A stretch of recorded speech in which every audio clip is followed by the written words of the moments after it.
Hi everyone, my name is Alec. I'm the founder of OpenClass, and I'm excited to announce the launch of our first cohort of OpenClass OpenClasses. We're looking for 10 educators passionate about improving education and making high-quality personalized education more accessible to build open classes through OpenClass.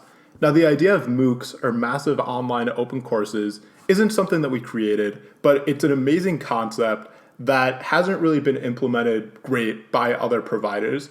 Now, one of the issues with most MOOCs is that most MOOCs are essentially just a collection of static lecture videos, and the real issue here is that people don't learn from just watching static lecture videos. However, the idea with OpenClass is that by building these classes through our platform, we're going to be able to provide mastery quizzes and review assignments with these lectures or presentations or whatever other content is covered in the class to make that more engaging, more interactive, so students can actually learn this material. So I'm going to dive in here and show you how this works. So the structure of each open class would follow as such. Each class would be split into units that each start with a presentation for the learner to review at their own pace. Following this presentation would be a pre-class mastery quiz that serves as a primer for the unit.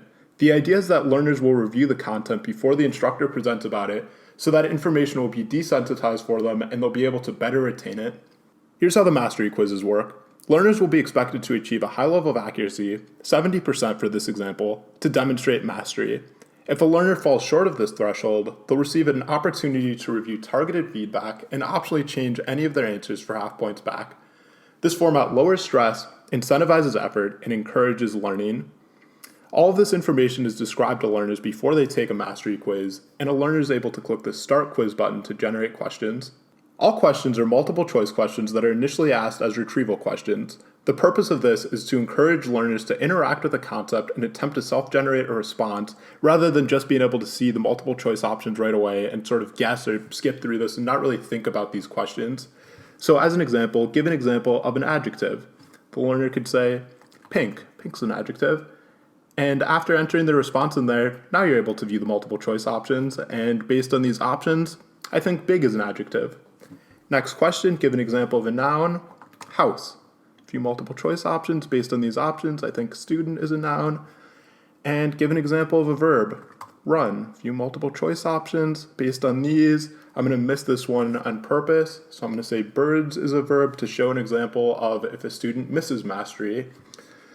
So I'm going to submit this quiz, and as you can see, I fell short of the accuracy threshold, but now I'm able to review targeted feedback and critically rethink any of my answers to see if I want to change any of my answers. So I can go through, give an example of a verb. I said birds, I was initially unsure of this. And after going through this feedback, actually I think I want to change my answer. I think fly is the correct answer. So now I'm going to resubmit my quiz, and congratulations, now I've demonstrated mastery and I've passed this mastery quiz. Upon achieving mastery, new lessons will unlock for the unit. These will be short lecture videos that are maybe 5 to 15 minutes in length, and each of them will conclude with a similar post-lecture mastery quiz to make that content more engaging. Each unit then concludes with a mastery-based review assignment, which look like this. This review assignment covers adjectives, nouns, and verbs. The learner can click Begin Assignment, and questions will be generated. Each question follows a similar format based on how people best retain information, and similar to the mastery quizzes, that starts with an open-ended retrieval question. So for this example, what's the noun in the following sentence? The gray truck delivers packages. This seems like a trick question. It looks like truck is a noun and packages is a noun. So as the learner, you could enter that in here. Truck, packages. And save response and continue. Learners are then immediately shown targeted feedback, which includes the instructor's solution, so the learner can compare, hey, the instructor said the solution is truck and packages. Hey, that's what I said. Great, it looks like I got this question correct. But not just the instructor's solution, but also specific excerpts from any of the content that was discussed in previous lessons, such as maybe some slides from this parts of speech presentation. The learner can go through this and say, here's what nouns are, here's what pronouns are. Oh yeah, I remember this being discussed in one of the previous lessons. Maybe here's an excerpt from a parts of speech YouTube clip. The learner can go through this. And this feedback concludes with a multiple choice mastery question, which serves to make this feedback more interactive, more engaging, and to follow up upon the initial retrieval question. So for example, which of the following sentences does not have a pronoun?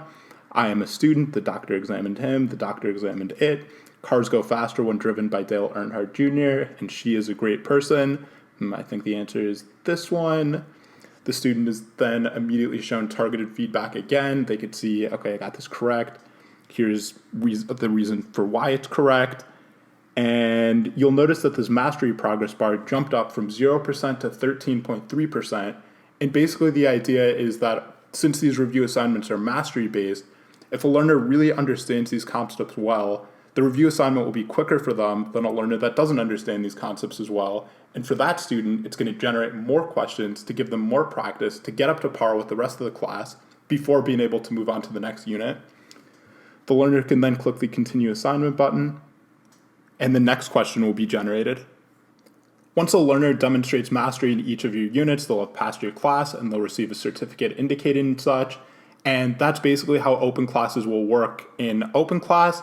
If you're interested in developing an OpenClass in this first cohort, we're planning to launch this first cohort officially in January. So please email me at alec@openclass.ai. Include what type of class you'd like to teach, your experience and background in that specific subject, and maybe a sentence or two on why you want to build this class. Thank you very much.